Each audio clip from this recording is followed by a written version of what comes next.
Hello बच्चों, तो आज जो है नया सब्जेक्ट स्टार्ट होने जा रहा है, दैट इज हॉस्पिटल फार्मेसी। तो हॉस्पिटल एंड क्लिनिकल फार्मेसी पहले भी था, लेकिन इसमें बहुत सारा चेंज। जो पहले सिलेबस था लगभग ये मान लो 70% तो चेंज कर दिया। मीन्स जो पहले था टॉपिक भी काफ़ी कुछ चेंज हुआ और उसके अंदर का भी चेंज हुआ, राइट। तो नए सिलेबस के अकॉर्डिंग आज हम लोग हॉस्पिटल यानी चौथा सब्जेक्ट स्टार्ट कर रहे हैं। फार्माकोलॉजी, बायोकेमिस्ट्री, फार्माकोथेरेपेटिक्स सबके लगभग एक दो तीन से चैप्टर हो गए हैं, ठीक। किसी का 1 हुआ, किसी का 2 हुआ, किसी का 3 चैप्टर हो गया। अब आज से हॉस्पिटल फार्मेसी शुरू हो रहा है। इसके बाद बचेंगे 2 सब्जेक्ट। कौन कौन से बचेंगे? आपका एक कम्युनिटी फार्मेसी वाला बच जाएगा, ठीक है, और एक और कौन सा बचेगा? हाँ, एक फार्मेसी ज्यूरिस्प्रूडेंस, जिसको क्या फार्मेसी लॉ बोलते हैं ना, फार्मेसी लॉ या ज्यूरिस्प्रूडेंस उसी का नाम है, या कह लो फार्मेसी का कानून। तो 2 सब्जेक्ट वो बचेंगे जो हम लोग कुछ हॉस्पिटल फार्मेसी के भी 2-3 चैप्टर खत्म करने के बाद स्टार्ट करेंगे। धीरे धीरे करके सभी सब्जेक्ट पे क्या कर लेंगे हम लोग, कब्जा कर लेंगे और सभी सब्जेक्ट खत्म करेंगे, ठीक है। तो शुरू करते भाई हॉस्पिटल फार्मेसी, राइट। ओके, तो हॉस्पिटल फार्मेसी का देखो ये पहली यूनिट है। पहली यूनिट का नाम है हॉस्पिटल फार्मेसी। मींस पहला जो चैप्टर है इसमें एज पर पीसीआई बोलती है कि इसमें 6 लेक्चर मिलने चाहिए, 6 लेक्चर इसमें होंगे। ये पीसीआई के नॉर्म्स के अकॉर्डिंग इसको पढ़ाने के लिए कम से कम 6 पार्ट बनने चाहिए, लेकिन फिर भी हम लोग कोशिश करेंगे 3 या 4 पार्ट में इसको खत्म कर दें। क्या क्या है इसमें? बहुत सारे बच्चों को सिलेबस नहीं पता है। सिलेबस के 2 वीडियो ऑलरेडी मैंने प्रोवाइड कर दिए हैं, 2 पार्ट में कंप्लीट एक हेडिंग तक पढ़ के बताई है एक सब्जेक्ट के बारे में, राइट। इवन कम्युनिटी टैब में जाके सर्च करोगे तो उसमें मैंने लिंक भी दे रखे हैं उनके। इवन उन सिलेबस के नीचे देखोगे तो वहां पे भी जो हमने पढ़ाया है वो अटैच कर रखा है, ओके। तो हॉस्पिटल फार्मेसी में क्या देखेंगे? हॉस्पिटल फार्मेसी के डेफिनेशन देखेंगे, स्कोप देखेंगे। स्कोप कैसा? नेशनल और इंटरनेशनल सिनेरियो दोनों के हिसाब से। ऑर्गेनाइजेशनल स्ट्रक्चर कैसा होता है हॉस्पिटल फार्मेसी का। प्रोफेशनल रिस्पॉन्सिबिलिटी क्या होती है किसकी? हॉस्पिटल फार्मासिस्ट या फार्मासिस्ट की। क्वालिफिकेशन एंड एक्सपीरियंस की क्या रिक्वायरमेंट है एक हॉस्पिटल फार्मेसी में जॉब करने के लिए। जॉब स्पेसिफिकेशन क्या होनी चाहिए, क्या क्या वो करेंगे। Workload requirement and inter professional relationship, means staff का आपस में इंटर प्रोफेशनल रिलेशनशिप किस तरह से होना चाहिए कि फार्मासिस्ट का नर्स के साथ, ठीक, डॉक्टर्स के साथ, पेशेंट के साथ किस तरह से वो प्रोफेशनली बिहेव करे, राइट। फिर जीपीपी के बारे में देखेंगे। जीपीपी बोले तो गुड फार्मेसी प्रैक्टिस। जीपीपी खूब एग्जाम में पूछा जाएगा, बहुत इंपॉर्टेंट है ना। तो GPP good pharmacy practice in hospital.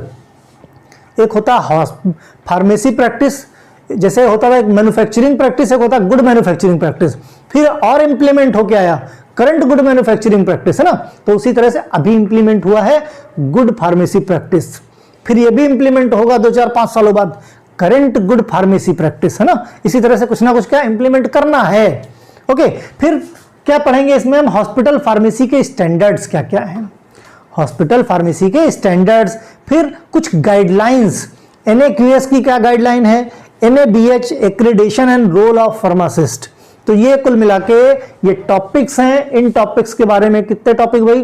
1 2 3 4 5 6, ठीक। तो 6 लेक्चर, 6 टॉपिक, 6 लेक्चर के हिसाब से इसमें इन्होंने डिवाइड किया है कि 6 घंटे या 6 लेक्चर लगेंगे, जिसमें से हम आज कोशिश करेंगे पहला और दूसरा टॉपिक। भाई हमको ज्यादा पढ़ना पड़ेगा, है ना। ज्यादा क्यों का पढ़ना पड़ेगा? क्योंकि हमें 6 नहीं, हमें 4 में ही खत्म कर देना है। तो डेफिनेशन, स्कोप, इवन सिर्फ फार्मेसी पढ़ने से पहले हमको हॉस्पिटल के बारे में जानना होगा। भाई हॉस्पिटल जानोगे तभी तो हॉस्पिटल फार्मेसी। इसलिए क्वेश्चन हॉस्पिटल पे भी पूछा जाएगा, क्योंकि अंडरस्टूड है। अगर आप हॉस्पिटल फार्मेसी पढ़ रहे हो तो उसके पहले आपको कुछ हॉस्पिटल का ब्रीफ नॉलेज होना जरूरी है। ये देखो पार्ट 1 है, पार्ट 1 बोलो या लेक्चर 1 बोलो, एक खूबसूरत सी फार्मेसी का फोटो है ना। हॉस्पिटल फार्मेसी इसी तरह से रहती है। देखो हॉस्पिटल है, ये तो फॉरेन की लगा रखी है, अपने यहाँ इतना मेंटेन नहीं, लेकिन फिर भी बड़े बड़े आप हॉस्पिटल्स वगैरह में जाइए तो ऐसी फार्मेसी क्लीनलीनेस वगैरह मिलती है।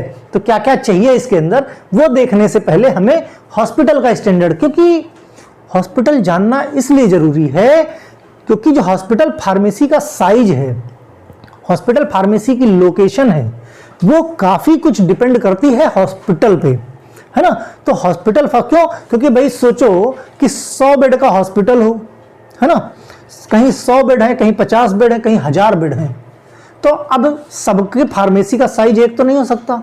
50 बेड की जो 50 बेड का हॉस्पिटल होगा उसमें छोटी सी फार्मेसी होगी, 100 बेड का हॉस्पिटल होगा उसमें थोड़ी और बड़ी होगी, 1000 बेड या 500 बेड का हॉस्पिटल होगा तो उसकी फार्मेसी और बड़ी होगी, कई फ्लोर के हॉस्पिटल होंगे, सिंगल फ्लोर के हॉस्पिटल होंगे, तो फार्मेसी का साइज उसी के हिसाब से घटता बढ़ता रहता है। तो ये स्पेसिफिकेशन जानने के लिए हमको हॉस्पिटल्स के साइज, हॉस्पिटल सस्ता महंगा, हॉस्पिटल का क्लासिफिकेशन क्या होता है हॉस्पिटल, इन सब के बारे में जानना जरूरी है। उसके बाद हॉस्पिटल जानोगे तब हॉस्पिटल फार्मेसी के बारे में जान पाओगे, राइट। तो शुरू करते हैं हम लोग हॉस्पिटल से। आज पहले हॉस्पिटल क्या है बेसिकली अगर हम बात करें कि व्हाट इज हॉस्पिटल, तो हॉस्पिटल को हम बोल सकते हैं home of sick people. Home of, जैसे आपका अपना घर है, आपका खुद का घर है, हेल्दी पर्सन, है ना, लेकिन जब कोई बीमार होता है तो बीमार पर्सन का जो घर होता है उसको क्या बोलते हैं? हॉस्पिटल।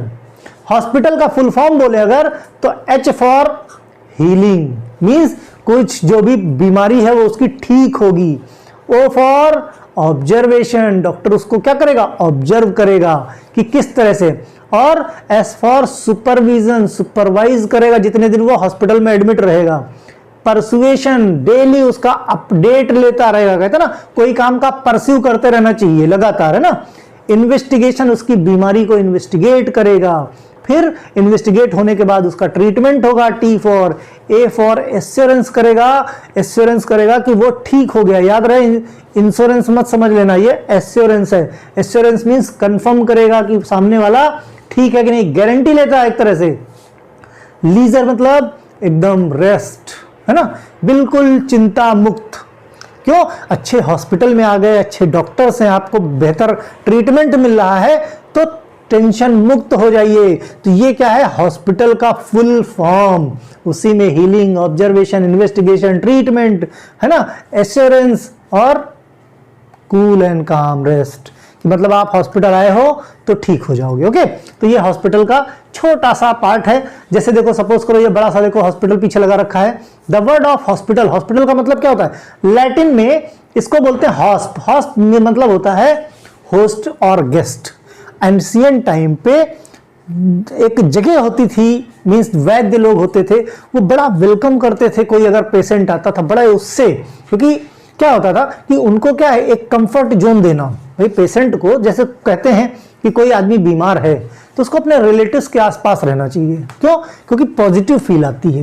देखो, क्या साइंस इन चीजों को नहीं मानता, लेकिन एक्चुअली साइंस के लोग जरूर मानते हैं, है ना। साइंस नहीं मानता लेकिन इस चीज को जरूर माना जाता है कि ये बात सही है ना। तो इसको क्या बोलते हैं? होस्ट और गेस्ट। हॉस्पिटल को क्या बोलते हैं? होस्ट और गेस्ट। किसका? सिक पीपल। जैसे होम ऑफ सिक पीपल बोले ना, तो वो गेस्ट हाउस है एक तरह से सिक पीपल का, बीमार लोगों का। तो जहां पे क्या होता है? Health care institution provide the treatment of patient and specialised staff and equipment, है ना। हॉस्पिटल में क्या होगा? ट्रीटमेंट किया जाएगा विद किसके? एक स्पेशलिस्ट डॉक्टर्स होंगे और स्पेशलाइज तरीके से वहां पे इंस्ट्रूमेंट इक्विपमेंट होंगे जिससे कि पेशेंट का ट्रीटमेंट किया जाएगा। ओके, अब बात करें भाई क्या होता है हॉस्पिटल। यही जो हम बात करें तो हॉस्पिटल इज डिफाइंड, अगर डेफिनेशन की बात की जाए तो community institution of community health, ठीक, स्पेशलाइज्ड कॉम्प्लेक्स ऑर्गेनाइजेशन होता है which make use of physician, जिसके अंदर क्या क्या होता है? कौन हॉस्पिटल को कौन बनाते हैं? कौन कौन होते हैं भाई? इंफ्रास्ट्रक्चर तो बनके तैयार हो गया, लेकिन हॉस्पिटल एक्चुअली कौन बनाएगा? कहीं भी आप दीवारें खड़ी कर दो उसको हॉस्पिटल नहीं बोलते। हॉस्पिटल बनाने के लिए वहां पे फिजिशियन का होना जरूरी है, सर्जन का होना जरूरी है, ढेर सारे टेक्निकल स्टाफ्स का होना जरूरी है। It also provide the facility of diagnosis, कि डायग्नोसिस की फैसिलिटी होनी चाहिए, थेरेपी होनी चाहिए, रिहेबिलिटेशन सेंटर्स होने चाहिए, प्रिवेंशन होनी चाहिए, प्रिवेंशन, एजुकेशन एंड रिसर्च होनी चाहिए। हॉस्पिटल कैसा होना चाहिए? कस्टमर ओरिएंटेड इंस्टीट्यूशन, जहां पे कि वहां पे बच्चों को पढ़ाया भी जा सके बीमारी के बारे में, डायग्नोसिस के बारे में, तो ऐसे हॉस्पिटल्स होने चाहिए, राइट। फंक्शन की अगर हम बात करें सिंपली, तो फंक्शन में क्या, हॉस्पिटल में क्या होना चाहिए? पेशेंट का केयर, सिंपल सी बात समझो, पेशेंट गया, पेशेंट का केयर होगा, पब्लिक हेल्थ केयर होगा, है ना, एजुकेशनल सर्विस होगी, वहां पे मींस पढ़ाई भी जाएगी, रिसर्च होंगी, जैसे देखो पीजीआई वगैरह आपके यहाँ का, वहां पे रिसर्च भी होती हैं, एजुकेशन सेंटर्स भी, इवन मेडिकल कॉलेज ले लो, मेडिकल कॉलेज में पढ़ाई के साथ साथ ट्रीटमेंट भी होता है ना, मेडिकल सर्विसेज भी प्रोवाइड की जाती हैं और एडमिनिस्ट्रेटिव सर्विसेज भी वहीं पे होती हैं। और क्या फंक्शन होते हैं भाई, पेशेंट केयर और एजुकेशन, पेशेंट केयर के साथ पेशेंट की केयर कैसे करनी है ये समझाया जाता है, डायग्नोसिस की जाती है, ट्रीटमेंट ऑफ इलनेस, बीमारी, रिहेबिलिटेशन किया जाता है, जैसे कोई बहुत ज्यादा ड्रग एडिक्ट वगैरह है ना, या किसी का मींस जो है जीने से मन उठ गया है कि अब हम जी के क्या करेंगे, तो ऐसे काम भी रिहेबिलिटेशन सेंटर्स भी चलाए जाते हैं। Treatment and management of patient, patient को मैनेज भी किया जाता है ना, मींस उसको साइकोलॉजिकली भी ठीक किया जाता है और बीमारी तो ठीक की ही जाती है। Patient care with nursing and dietary, nursing के साथ साथ dietary, diagnostic, therapy, pharmacy, laboratory services, ये सारे फंक्शन किसके होते हैं, हॉस्पिटल्स के। भाई hospital pharmacy is also part of hospital, hospital pharmacy अपने आप में इंडिविजुअल कुछ नहीं, राइट, इंडिविजुअल क्या, ड्रग स्टोर, अगर हॉस्पिटल के अंदर कोई pharmacy, that is called hospital pharmacy, और वो किसका पार्ट है, आपके हॉस्पिटल का पार्ट। इसीलिए हॉस्पिटल फार्मेसी पढ़ने से पहले आपको हॉस्पिटल के बारे में जानना जरूरी है। ठीक, क्लासिफिकेशन ऑफ हॉस्पिटल्स की बात करें, ऑन द, देखो कई बेसिस पे है ना, इसको क्लासिफाई किया गया, कॉस्ट बेसिस पे, मेडिसिन के बेसिस पे, क्लिनिकल बेसिस पे। अगर हम सिंपली क्लिनिकल बेसिस की बात करें, देखो ये जनरल टर्म में याद कर लेना या पढ़ के समझ लेना, क्योंकि एग्जाम में हॉस्पिटल और हॉस्पिटल फार्मेसी दोनों के बारे में पूछा जाएगा, याद रहे ना, या क्लासिफिकेशन ऑफ हॉस्पिटल के बारे में बात की जाए तो क्लिनिकल बेसिस और नॉन क्लिनिकल बेसिस की बात करें तो दो पार्ट हो गए, एक क्लिनिकल एक नॉन क्लिनिकल। ठीक, तो क्लिनिकल बेसिस में क्या क्या आ जाएगा, आप मेडिसिन आ जाएगा, सर्जरी आ जाएगा और मैटरनिटी आ जाएगा। यहां पे क्या है, ये क्लिनिकल बेसिस पे है। मेडिसिन में कौन कौन से हैं, ये पेडियाट्रिक हो गए, है ना, साइकेट्रिक हो गए, जैसे कि नर्व साइकेट्रिक या नर्वस डिजीज वाले, ट्यूबरकुलोसिस वाले, या जहां पे टीबी की दवाएं दी जाती हैं, जनरल मेडिसिन है ना, सिंपल फिजिशियन दवाएं देते हैं।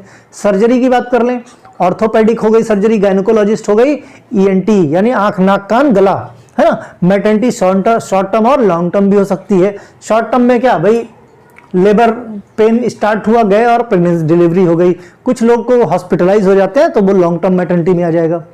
फिर नॉन क्लिनिकल बेसिस की बात करें तो गवर्नमेंट में army, navy, city hospital, civil hospital, AIIMS और पीजीआई आ गए, ये गवर्नमेंट के। नॉन गवर्नमेंट की बात करें तो नॉन गवर्नमेंट में क्या हो जाएंगे, प्राइवेट हॉस्पिटल्स या प्रॉफिट हॉस्पिटल्स। प्राइवेट मतलब ही क्या, पैसा कमाना, प्रॉफिट है ना, या चाहे ट्रस्ट वाले हो गए, नॉन प्रॉफिट हॉस्पिटल जो ट्रस्ट के हॉस्पिटल चलते हैं।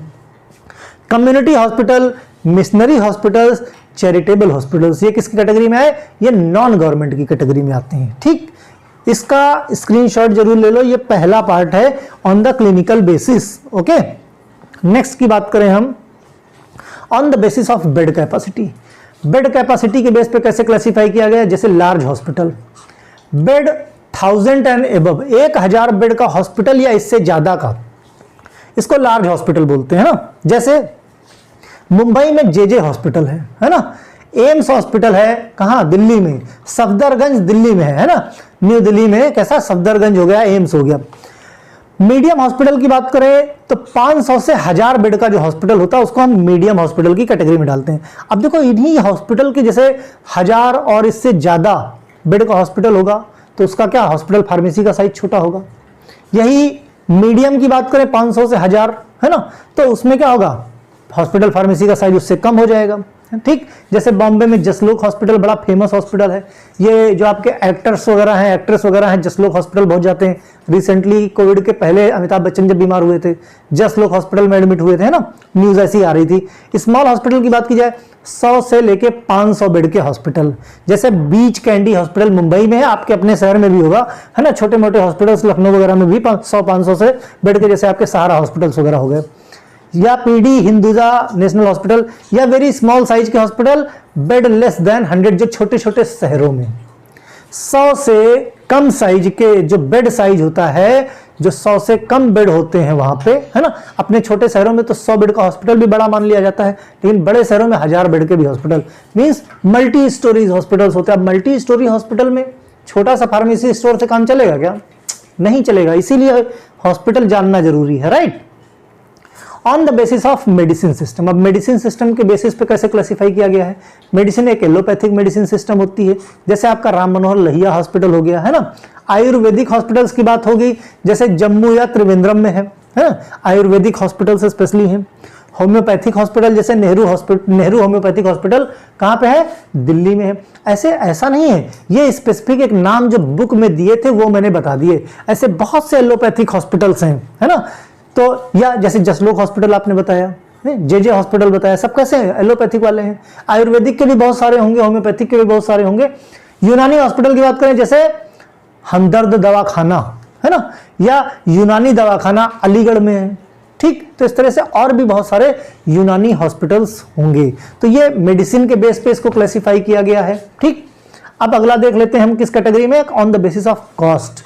महंगाई मींस बजट हॉस्पिटल है या ओवर बजट हॉस्पिटल है। जैसे on the basis of cost, जैसे इलाइट हॉस्पिटल की बात करें, इलाइट हॉस्पिटल में क्या, ये कॉस्टली हॉस्पिटल्स होते हैं जिसमें मामूली लोग नहीं जा सकते, बड़े बड़े लोग जाएंगे। जैसे जसलोक हॉस्पिटल हो गया, हिंदुजा हॉस्पिटल हो गया, ये बेसिकली भाई एक्टर एक्ट्रेस वगैरह क्या जाते हैं। ये symbol of high technology medical development है, मींस सिंबल्स हैं हाई सोसाइटी के। यहाँ की जो टेक्नोलॉजी होगी, मेडिकल डेवलपमेंट है, बहुत हाई क्लास होता है ना।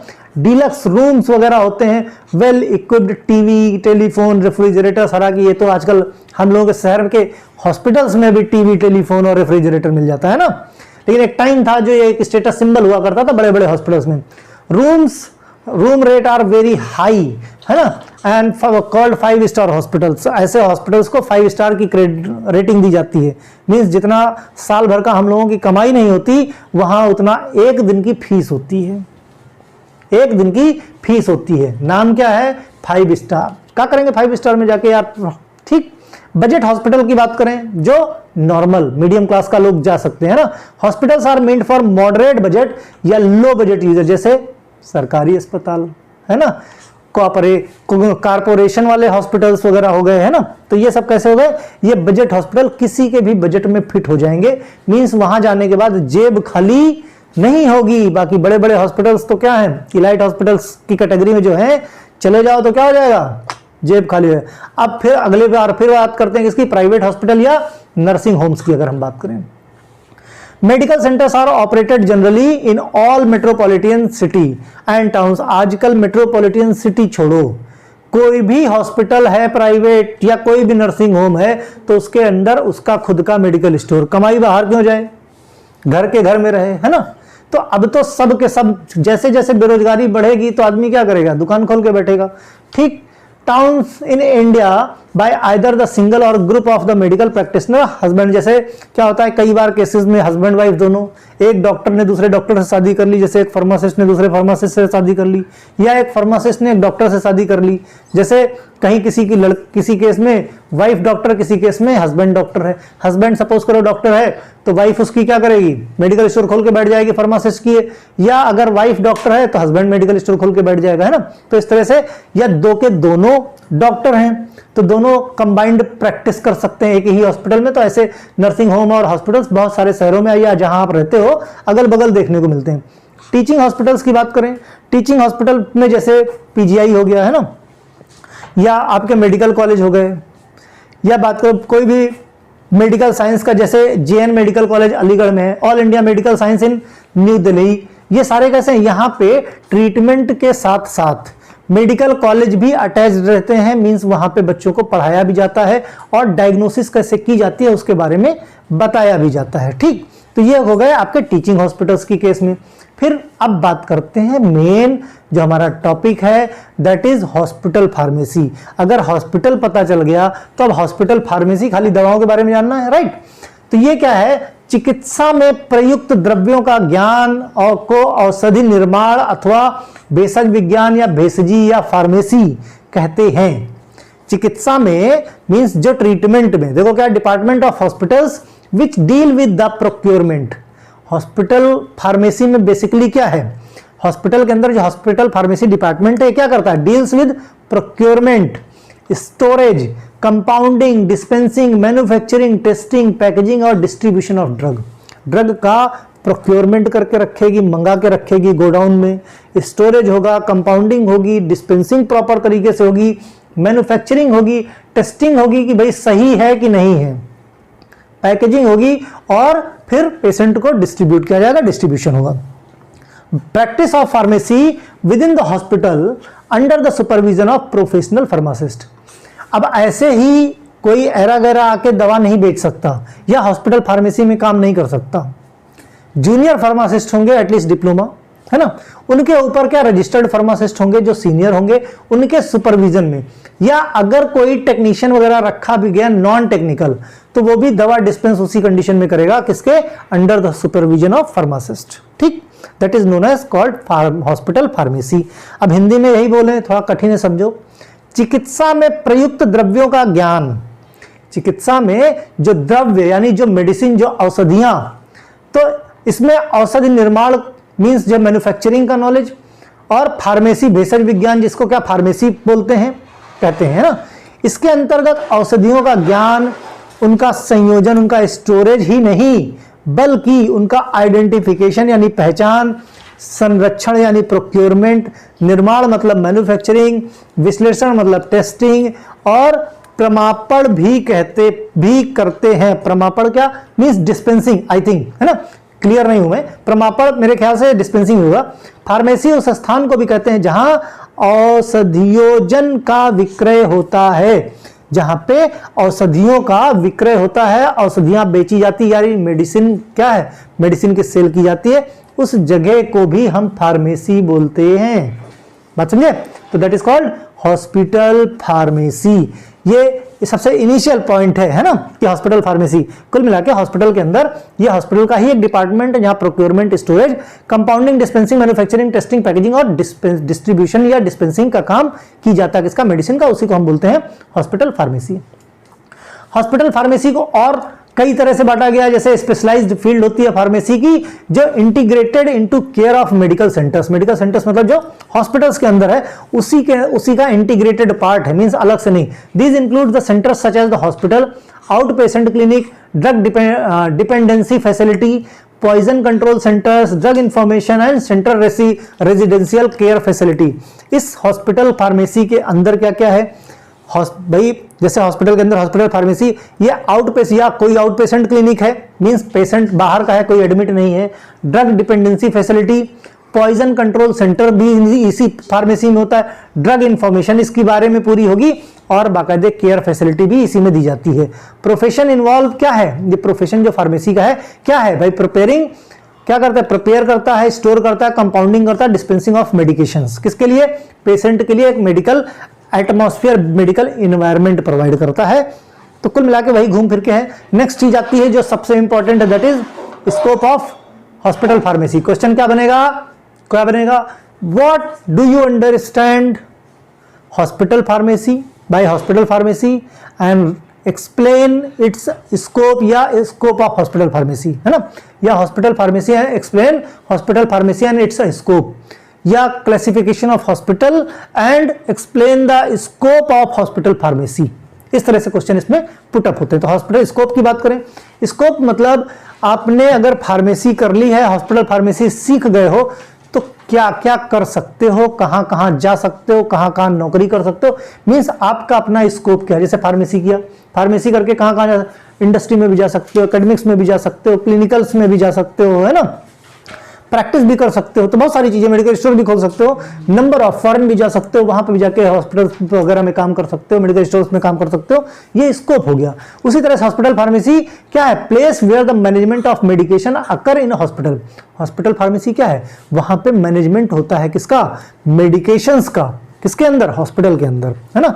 जैसे मेडिकल क्लिनिक या नर्सिंग होम, कोई भी मेडिकल बड़ा सा क्लिनिक हो, हॉस्पिटल हो या कोई नर्सिंग होम हो, तो hospital pharmacist often work in close collaboration with other health professionals.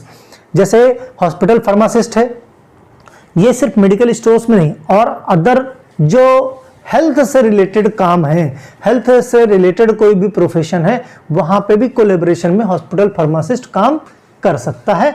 Achieve the best outcome, best outcome मतलब पैसा, है ना। दे में also involve with the clinical trials, जैसे क्लिनिकल फार्मासिस्ट है। भाई फार्मेसी की हो ना तो क्लिनिकल ट्रायल्स में भी यूज हो सकते हैं। कंपाउंडिंग मतलब मैन्युफैक्चरिंग में, मैन्युफैक्चरिंग ड्रग की मैन्युफैक्चरिंग की जा सकती है। इंडिविजुअल डोजिंग या स्टेराइल मेडिकेशन पेरेंटल प्रिपरेशन में या इंडिविजुअल डोजेस फॉर्म में, इनमें भी क्या होता है, हॉस्पिटल फार्मासिस्ट इन्वॉल्व रहता है। ठीक, और क्या कर सकता है, टीचिंग में जा सकता है ना, टीचिंग हो गया, एडमिनिस्ट्रेटिव फंक्शन हो गया, या सिलेक्शन ऑफ क्या प्रॉपर स्टोरेज, किसका प्रॉपर स्टोरेज, दवा का कैसे स्टोर करोगे, कैसे डिस्ट्रीब्यूशन करोगे, even prescription protocol of drug, ये कायदे से जो प्रिस्क्रिप्शन प्रोटोकॉल ऑफ ड्रग है ये रोल ऑफ फार्मासिस्ट है। बट अपने इंडिया के अंदर रोल ऑफ डॉक्टर्स हो गया है।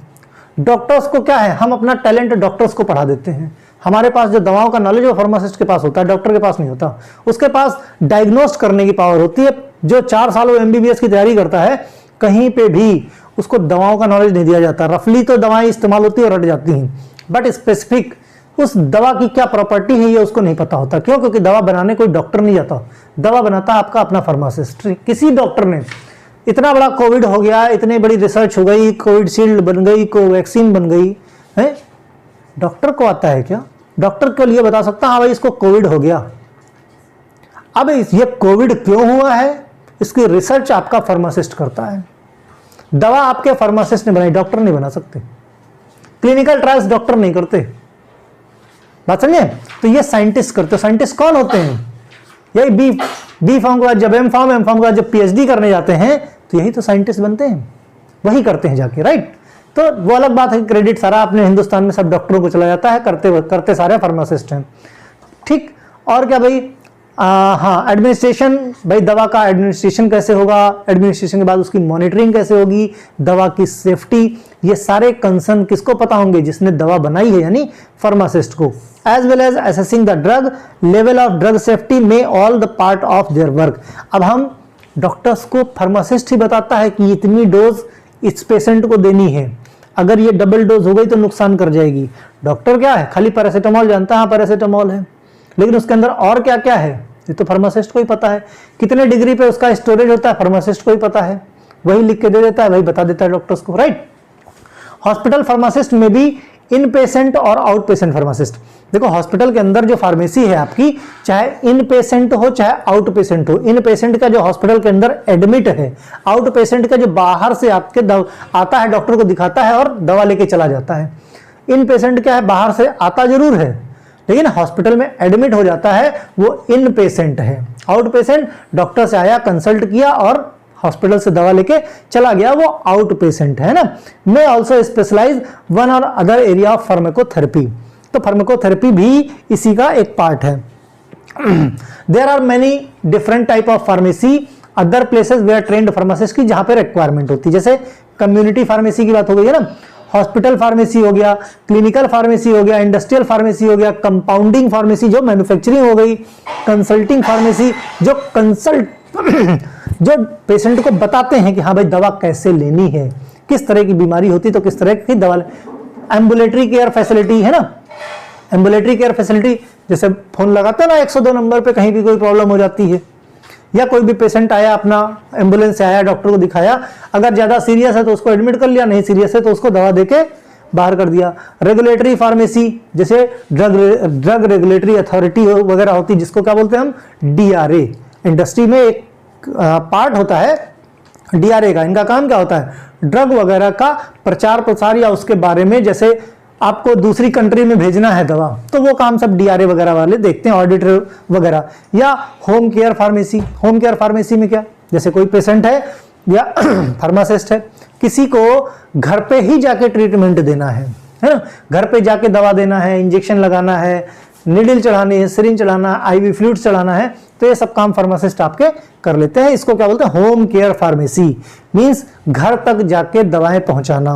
ओके, अब स्कोप ऑफ हॉस्पिटल फार्मेसी का और क्या पार्ट है भाई, और क्या करते हैं, बेसिक ऑर्गेनाइजेशन हॉस्पिटल के अंदर का ही होता है, जहां पे medical staff will determine the function. Medical staff ही क्या करता है, फंक्शन और स्कोप ऑफ फार्मेसी या थेरेपेटिक कमेटी की बात करते हैं, जिसमें services and advisory capacity medical staff और hospital administration in all matter pertaining to use of drug investigational drug. देखो क्या बेसिकली क्या होता है, किसी भी हॉस्पिटल के अंदर मेडिकल स्टाफ के साथ साथ या हॉस्पिटल का जो एडमिनिस्ट्रेशन है उसके साथ साथ एक फार्मासिस्ट या हॉस्पिटल फार्मेसी का मेंबर यानी एक फार्मासिस्ट होगा, और ड्रग से रिलेटेड जितना भी इन्वॉल्वमेंट है उसके इन्वेस्टिगेशन में हॉस्पिटल फार्मासिस्ट काम करेगा।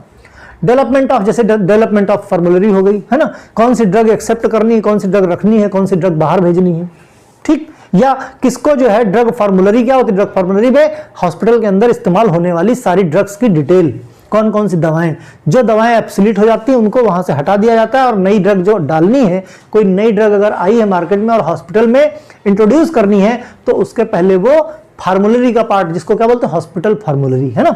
आगे चल के हम हॉस्पिटल फार्मुलरी के बारे में पढ़ेंगे, बहुत इंपॉर्टेंट क्वेश्चन बनता है उससे। Selection of item be included hospital formulary will be based on objective evaluation and relative therapeutic merit, safety और cost। कोई भी दवा ऐसे ही नहीं कि उड़ते हुए आए और हॉस्पिटल फॉर्मुलरी में नाम लिख लिया, उसमें बहुत सारे क्राइटेरिया होते हैं भाई, उसकी क्या क्या खूबियां हैं, सेफ्टी है कि नहीं है, दूसरा बजट में है कि नहीं, मेन चीज कॉस्ट है ना, कॉस्ट इफेक्टिव होनी चाहिए। ज्यादा महंगी होगी तो फिर क्या हॉस्पिटल का नुकसान हो जाएगा। Committee should be minimise duplication. अब जो कमेटी होती है, जैसे फार्मेसी की कमेटी बना दी गई हॉस्पिटल में, तो ये कमेटी का क्या काम, इन्वेस्टिगेट करती रहती है जिससे कि डुप्लीकेसी ऑफ ड्रग्स, बहुत सारी मार्केट में बहुत सारी डुप्लीकेसी चलती है। अब फार्मासिस्ट को नॉलेज है, चूंकि फार्मासिस्ट दवा बनाता है इसलिए वो स्पेशलाइज्ड है इस चीज के लिए कि दवा को पहचाना जा सके, कहीं मिस ब्रांडेड ड्रग तो नहीं है, कहीं अडल्ट्रेटेड ड्रग तो नहीं है ना, तो जिससे कि डुप्लीकेशन जो बच जाए, ताकि उसी तरह की जो सेम ड्रग है वो पेशेंट तक ना पहुंचे, सही दवा सही समय पे पहुंचे। मेन जो है काम आपका हॉस्पिटल फार्मेसी में यही होता है। टू एस्टेब्लिश द प्रोग्राम, जैसे कुछ प्रोग्राम एस्टेब्लिश किए जाते हैं, procedures to ensure the cost effective drug therapy, कि कोई भी पेशेंट आता है उसको ज्यादा महंगी दवा ना मिले, उसकी जेब पे ज्यादा फर्क ना पड़े, है ना, और असर भी हो, ऐसा भी नहीं है कि खाली जेब आप जो है हल्की कर लो, जेब उसकी भारी ना होने पाए, या जेब से पैसा ज्यादा ना निकले और ट्रीटमेंट भी ना मिले, मींस कम पैसे में अच्छा ट्रीटमेंट। एस्टेब्लिश और plan the suitable educational programme, hospital professionals staff matters related of drug use. बहुत सारे टाइम टाइम पे प्रोग्राम्स, एजुकेटिव प्रोग्राम्स चलाए जाते हैं जिसके बारे में चाहे फार्मासिस्ट हो, चाहे नर्स हो, या junior pharmacist, training staff, technical staff या डॉक्टर्स, इन सब को दवाओं के बारे में अपडेट किया जाता है, पार्टिसिपेट किया जाता है। क्वालिटी एश्योरेंस, है ना, activity related distribution, administration and use of medication. Medication दवाओं का किस तरह से यूज करना, किस तरह से डिस्ट्रीब्यूट करना है और कैसे उनको कंट्रोल करके रखना है उनके डिस्ट्रीब्यूशन को, ठीक, या दवाएं कम ना होने पाए कैसे मंगा के रखना है, ज्यादा वेस्टेज ना होने पाए, है ना, इस लेवल पे इन सब चीजों का टाइम टाइम पे क्या होता है, ट्रेनिंग होता रहता है। दूसरा, दवाओं का समय समय पे रिव्यू करना, उनका जो एडवर्स ड्रग रिएक्शन है कि जो दवाएं हॉस्पिटल में इस्तेमाल की जा रही हैं उनके साइड इफेक्ट ज्यादा तो नहीं है, अगर है तो उनको मॉनिटरिंग किया जाता है और ऐसी दवाओं को अपसोल्यूट कर दिया जाता है ना। Initiate both drug use review programme और स्टडी रिव्यू रिजल्ट, दोनों का, ड्रग का इस्तेमाल कितना है, किस प्रोग्राम में होता है उसका भी रिव्यू करते रहना, और उसका रिजल्ट कैसा है। भाई ड्रग खाली इस्तेमाल ही नहीं करना है, उसका रिजल्ट अच्छा है कि नहीं, पेशेंट ठीक हो रहा है कि नहीं हो रहा, अगर ठीक हो रहा है तो कितना % ठीक हो रहा है, राइट। तो बहुत सारी चीजें हैं जो ड्रग फार्मुलरी में अपनी जगह दवा को बनाने के लिए बहुत सारे लेवल पे टेस्ट देने पड़ते हैं। Advise the pharmacy implementation effective drug distribution and control procedure. Pharmacy क्या करती है, फार्मेसी या फार्मासिस्ट ही इंप्लीमेंट करती है ऐसे प्रोग्राम को जो ड्रग का डिस्ट्रीब्यूशन किस तरह से होगा ये डिसाइड करता है। दूसरा, उस ड्रग का कंट्रोल कैसे होना चाहिए। बहुत सारी ड्रग हैं जिनका, जैसे जो ओटीसी मेडिकेशन है उनका तो ठीक है, बहुत सारी हैं जो शेड्यूल एच की दवाएं हैं जो प्रेस्क्राइब्ड ड्रग होती हैं, उनके लिए डॉक्टर के प्रेस्क्रिप्शन की जरूरत पड़ती है, तो मीन्स वहां पे कंट्रोल की जरूरत पड़ती है ना। To make recommendation concern drug to be stock the hospital patient care area, है ना। बहुत सारे ऐसे कंसर्न ड्रग्स होती हैं या स्टॉक्स होते हैं जो पेशेंट की केयर में हेल्पफुल, मीन्स सही जगह पे। देखो क्या, फार्मासिस्ट अगर नहीं होगा, नॉन टेक्निकल स्टाफ अगर हॉस्पिटल फार्मेसी में होगा, उसको सीरियसनेस नहीं पता है, किस लेवल तक नुकसान हो सकता है। पता लगा कोई प्रेस्क्राइब्ड मेडिसिन कैटेगरी में शेड्यूल एच की ड्रग है या नार्कोटिक की ड्रग हो गई, है ना, किसी ने 2 पैसे ज्यादा दिए, नॉन टेक्निकल स्टाफ को नहीं पता, उसने सोचा चलो दवाई तो है दे दो, ज्यादा पैसे मिलने दे दिया। जब फार्मासिस्ट होता है तो उसको सीरियसनेस पता है, उसको पता होता है कि ये जो ड्रग दी जा रही है इसका नुकसान किस लेवल तक हो सकता है, समझे नहीं, किस लेवल तक उसका नुकसान हो सकता है, इसलिए फार्मासिस्ट होना जरूरी है किसी भी हॉस्पिटल पे, है ना। और क्या बात करें, डिस्पेंसिंग मेडिकेशन इंक्लूड, और क्या modern services related to health care including, ये क्या update, time to time pharmacist update होते रहते हैं, इसीलिए एजुकेशनल प्रोग्राम चलाए जाते हैं ना। तो ये फार्मासिस्ट क्या है, एजुकेशन प्रोग्राम फार्मासिस्ट तो चलाते हैं, क्योंकि दवा के जिसके पास नॉलेज है, दवा की सेफ्टी के बारे में, इफिकेसी के बारे में, ड्रग की इंफॉर्मेशन के बारे में, फार्मासिस्ट क्या करते हैं, एक प्लेटफॉर्म तैयार करते हैं, जो कि क्या करते हैं, provide specification for purchase of drug, chemical और बायोलॉजिकल, है ना। तो इन सब चीजों के बारे में नॉलेज फार्मासिस्ट प्रोवाइड करता है हॉस्पिटल के स्टाफ्स को। ओके, तो ये बात हो गई भाई का है कि स्कोप की। हम बात करते हैं फंक्शन क्या है हॉस्पिटल फार्मेसी का। देखो बड़ा सिंपल सा फंक्शन है, जो फंक्शन भाई हॉस्पिटल फार्मेसी का क्या मेन काम क्या है, सही समय पे सही दवा को सही पेशेंट तक पहुंचाना। एक सिंपल लाइन में यही बात करें, इसी को घुमा घुमा के हम बात करेंगे, क्योंकि सिर्फ एक लाइन में पढ़ के एक लाइन में लिख लोगे, भाई जाहिर सी बात है, आप किसी भी फार्मेसी में जाओगे, पेशेंट जाएगा तो क्या करेगा, पर्चा देगा और दवा लेगा, इससे ज्यादा काम है क्या। लेकिन ना, सही चीज क्या है, सही दवा, सही समय, सही पेशेंट और सही डोज, रेशनेल्स जिसे बोलते हैं ना, ये जरूरी है। कितनी भी अच्छी दवा ले लो, अगर सही समय पे नहीं खाओगे, सही डोज नहीं खाओगे तो ठीक नहीं होगे। तो ये काम किसका, फार्मासिस्ट का, राइट। तो फंक्शन क्या है, सबसे पहले हॉस्पिटल फार्मेसी के अंदर दवा का होना जरूरी है। दवा कब होगी, जब पे हॉस्पिटल में फार्मासिस्ट जो है उसको ये पता होगा कि कब कौन सी दवा कितनी मात्रा में लगनी है। जैसे अभी क्या है, बारिश का टाइम है, अभी बारिश होगी, खूब तेज धूप निकलेगी, डेंगू फैलेगा, मलेरिया फैलेगा। तो ये जो कम्युनिकेबल डिजीज, सीजनल डिजीज है, इनमें जो दवाएं लगती हैं, हॉस्पिटल फार्मासिस्ट को ये चीजें पता है कि किस मात्रा में कितनी ज्यादा लगती है, इसलिए मंगा के पहले से रख लेता है। ऐसी दवाएं जिनको जरूरत साल में कम लगती है, उनको कम मंगाया जाता है, जिससे क्या बजट जो है बराबर से मेंटेन हो सके, ज्यादा पैसा नहीं, पता लगा खूब महंगी महंगी दवाएं भर लो, लगती है नहीं साल भर में, बाद में एक्सपायर हो जाए, है ना। तो हॉस्पिटल इसीलिए फार्मासिस्ट रखा जाता है कि बहुत सारा पैसा हॉस्पिटल का वो बचाता है। तो वो फॉरकास्ट करता है, मींस भविष्यवाणी, उसको प्रिडिक्शन रहता है, प्रिडिक्टेड रहता है कि कितनी predicted demand, selection and reliable supplier, prescribing the specification of the required medicament, manufacturing, sterile non sterile preparation. तो क्या है, इसको पता रहता है या प्रिडिक्टेड रहता है कौन सी दवा किस मात्रा में लगनी है। तो एक अच्छा सप्लायर देख के अच्छे स्पेसिफिकेशन की दवा क्या करते हैं, चाहे स्टेराइल हो चाहे नॉन स्टेराइल हो, ये सब पहले से बना के रखते हैं, मैन्युफैक्चर करवा के अपने पास रखते हैं हॉस्पिटल्स में, फार्मेसी में। Maintain the manufacturing record, quality control. अब जो मैन्युफैक्चर की जा रही दवाएं, उनका जो मैन्युफैक्चरिंग रिकॉर्ड होता है, जिसको क्या बोलते हैं, बैच मैन्युफैक्चरिंग रिकॉर्ड, जिसको क्या बोलते हैं, बीएमआर, इन शॉर्ट क्या बोलते हैं, बीएमआर। बीएमआर का फुल फॉर्म क्या है, बैच मैन्युफैक्चरिंग रिकॉर्ड, है ना। तो ये बीएमआर का फुल फॉर्म है। ये सब एमसीक्यू के क्वेश्चन है, ये सब है ना, एमसीक्यू में ऐसे क्वेश्चंस बहुत पूछे जाते हैं।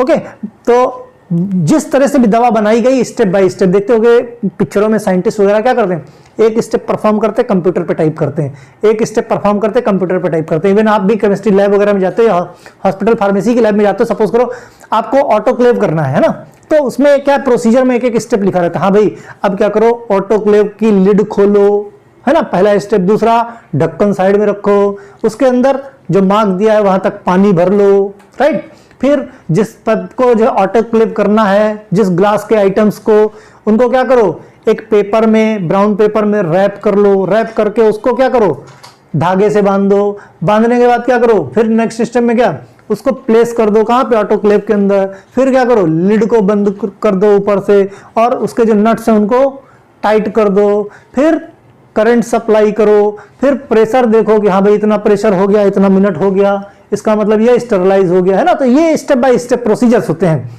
तो बैच मैन्युफैक्चरिंग रिकॉर्ड में क्या, हमने मिक्सिंग की, हमने ये इंग्रेडिएंट लिए, इतनी मात्रा में इतनी देर तक मिक्सिंग की, इतनी देर तक गर्म किया, ताकि अगली बार जब बनाना हो तो सेम ड्रग बने, है ना। तो इसलिए रिकॉर्ड मेंटेन रखे जाते हैं, चाहे परचेजिंग का हो और चाहे मैन्युफैक्चरिंग का हो। फिर distribution of medicaments in wards. उसके बाद क्या है, जब दवा आपके पास आ गई तो वार्ड्स होते हैं, हॉस्पिटल्स में होता है ना, A ward, B ward, general ward या VIP वार्ड या सिंपल जो भी कह लो, या आप कह लो ऑर्थोपेडिक का वार्ड हो गया, है ना, कार्डियोलॉजी का हो गया, अलग अलग सेपरेट डिपार्टमेंट बोल सकते हो एक तरह से।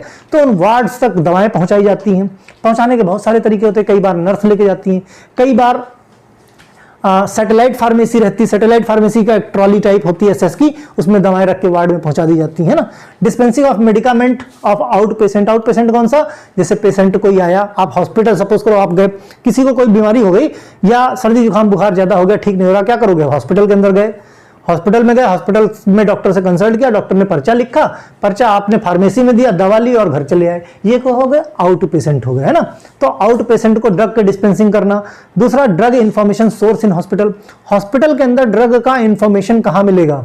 फार्मासिस्ट के पास। फार्मासिस्ट के पास और क्या होता है? ड्रग फार्मूलरी, है ना। Okay, centre of drug utilisation study, ये फार्मासिस्ट करता है। हॉस्पिटल फार्मेसी का काम। Implement recommendation the pharmacy and therapeutic committee, कौन? हॉस्पिटल फार्मेसी का काम। Maintaining the relation between medical staff, nursing and patient. Patient के मेडिकल स्टाफ और नर्सिंग, फार्मासिस्ट, डॉक्टर्स के बीच में मेंटेन करके रिलेशन भी कौन रखता है? भाई सबके बीच की कड़ी है हॉस्पिटल फार्मेसी। डॉक्टर क्या करेगा? दवा लिखेगा, प्रिस्क्राइब किया उसने। नर्स, फार्मासिस्ट क्या करेगा? ड्रग को डिस्पेंस करेगा। नर्स क्या करेगी? वो ड्रग किसको? पेशेंट के मुंह तक पहुंचाएगी, है ना, पेशेंट की केयर करने में। कई बार फार्मासिस्ट भी ये काम करते हैं। फिर प्रॉपर स्टोर, ड्रग बना ली तो उसको स्टोर भी करके रखना है, ठीक। Manufacturing distribution medication such as, कैसे? जैसे ट्रांसफ्यूजन फ्लूइड हो गए, है ना, पेरेंटल प्रिपरेशंस हो गए, टैबलेट कैप्सूल हो गया, ऑइंटमेंट हो गया, मिक्सचर्स हो गया, पेस्ट हो गया, इलिक्जर्स हो गए, ये सब क्या मैन्युफैक्चर हॉस्पिटल में भी किए जा सकते हैं, छोटी यूनिट में ना। डिस्पेंसिंग एंड स्टरलाइजेशन प्रोसीजर कहां पे होता है? जैसे हॉस्पिटल्स के अंदर। Dispensing of drugs as per prescription medical staff, ये किसका काम है? जैसा प्रिस्क्रिप्शन जो मिला है डॉक्टर की तरफ से एज इट इज वही दवा, मींस सही दवा सही टाइम पे सही पेशेंट को सही डोज में पहुंचाने का काम होता है हॉस्पिटल फार्मेसी का। Right drug in right time in right place to right patient, okay, that is the main work of hospital pharmacy, okay. फिर कोई भी प्रिस्क्रिप्शन आ गया मान लिया, तो उसको फिलिंग का काम, लेबलिंग का काम। फिल करो किसमें? पाउच में, उस पर लेबल लिख दो, हाँ भैया खाने के बाद खाना है, सुबह रात में जब सो जाओ तो सोने के बाद क्या मतलब? सोने से पहले, है ना, उठने के बाद, खाली पेट, या आप बिफोर मील और आफ्टर मील, ये सब लेबलिंग करना है कंटेनर के ऊपर ताकि पेशेंट को किसी तरह की प्रॉब्लम ना हो। Management of store include the purchase drug, proper storage condition, maintain the record. सारे, चाहे स्टोर करने का हो, जो गोडाउन में आपके पास ड्रग्स हैं, ठीक, तो जो स्टोरेज कंडीशन है कि भाई इतना टेम्परेचर रहना चाहिए, इतना ह्यूमिडिटी रहना चाहिए, इससे ज्यादा नहीं होना चाहिए, सारा रिकॉर्ड कैसे पता चलेगा? एक एक घंटे पे मॉनिटरिंग करते रहो, हाँ भाई वहां पे हाइग्रोमीटर लगे हैं, क्या लगे हैं? नाम क्या है? नाम है हाइग्रोमीटर। हाइग्रोमीटर क्या दो काम करता है? एक टेम्परेचर चेक करता है, उसमें थर्मामीटर होता है, दूसरा RH जिसको बोलते हैं रिलेटिव ह्यूमिडिटी। इन दोनों का मेंटेनेंस बहुत जरूरी है, किसके लिए? स्टोरेज ऑफ ड्रग के लिए। स्टोरेज ऑफ ड्रग के लिए ये जरूरी है। देखो उसके ऊपर स्टोरेज कंडीशन में लिखा रहता है ना कि इतने टेम्परेचर से ज्यादा नहीं होना चाहिए। तो कुल मिलाकर ड्रग का स्टोरेज बहुत जरूरी है, इसका रिकॉर्ड मेंटेन करना। दूसरा, पेशेंट काउंसलिंग सर्विस, पेशेंट की काउंसलिंग करना, सही ड्रग की सप्लाई करना, आउट पेशेंट डिपार्टमेंट, ये सब किसका काम है? सब हॉस्पिटल फार्मासिस्ट का। दूसरा, एक्सपायर कोई ड्रग हो गई तो उसको क्या करोगे? Out of the hospital, out of the pharmacy expire drug containers को क्या? दूसरा, कोई ऐसे लेबल्स, ऐसे कंटेनर्स जो फूट गए हो, टूट गए हो, ऐसी बॉटल्स हो, तो इनका क्या है? जब टूट गए, फूट गए, तो इनका स्टोरेज कंडीशन मेंटेन नहीं हो पाता, तो इनको भी डिस्ट्रॉय कर देना। किसी में लेबल मिसिंग है तो ऐसा नहीं कि लेबल मिसिंग है तो चलो डॉक्टर खिला देते हैं, अभी तो मतलब तुक्का नहीं मारना है कि अभी एक्सपायरी बची हुई, जो मेडिकल स्टोर वाले करते हैं ना, कि तुक्का नहीं मारना है कि लेबल नहीं है मतलब दवा दे सकते हैं। लेबल नहीं है इट मींस कंफ्यूजन है कि इसका एक्सपायरी कब होगा। ऐसी दवाओं को क्या कर देना है? डिस्पोज कर देना है, ठीक। डिस्पोज करने का भी अपना एक प्रॉपर तरीका होता है। Provide drug monitoring service by study of various effect of drug administration to the patient, especially the indoor patient, from the patient chart maintained in the ward.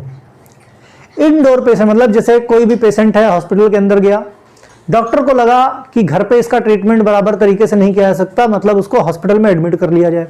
जब एडमिट किया जाता है तो उसका डेली का चार्ट रहता है, डेली रूटीन का, है ना, कौन कौन सी दवा प्रेस्क्राइब की गई, इसका बीपी कितना है, इसका टेम्परेचर कितना है, ठीक, ईसीजी की क्या रिपोर्ट है, ब्लड टेस्ट क्या है, जो भी टेस्टिंग वगैरह होती है उसका बाकायदे एक पेशेंट चार्ट होता है, पेशेंट जॉब कार्ड होता है, उसमें नोट कर दिया जाता है डेली का डेली।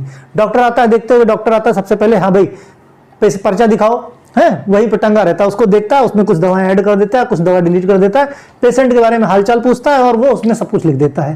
क्योंकि डॉक्टर क्या है, कोई ब्रह्मा जी थोड़ी है कि मतलब उसको सब कुछ याद हो जाए, है, पता लगा 1000 पेशेंट के बारे में, तो पेशेंट के बारे में कौन बताएगा कि पेशेंट किसकी एग्जैक्टली कौन सी कंडीशन है, वो पेशेंट का जो चार्ट है वो बताएगा, वही देख के डॉक्टर क्या दवा प्रिस्क्राइब करता है किसको। और जो डॉक्टर जो पेशेंट एडमिट रहते हैं इनको क्या बोलते हैं, इनडोर पेशेंट, है ना। फंक्शन ऑफ हॉस्पिटल फार्मेसी की अगर हम बात करें तो दैट इज, देखो, एक डिस्पेंसिंग और मैन्युफैक्चरिंग, क्या होगी, डिस्पेंसिंग और मैन्युफैक्चरिंग, दो ही मेन काम है, ठीक। और क्या हो सकता है, अब परचेजिंग एंड इन्वेंट्री कंट्रोल, भाई डिस्पेंसिंग तब करोगे जब बराबर मात्रा में हॉस्पिटल के अंदर दवाएं होंगी, ठीक, दवाएं कब होंगी, और ये जो दवाएं परचेज करोगे इनका बाकायदे एक स्टैटिस्टिक रिपोर्ट होना चाहिए जो कंप्यूटर में बनता है, ठीक। और क्या क्या हो सकता है, टीचिंग होती है हॉस्पिटल फार्मेसी, हॉस्पिटल के अंदर रिसर्च वर्क होता है और दवाओं के कंट्रोल के बारे में बताते हैं, ओके।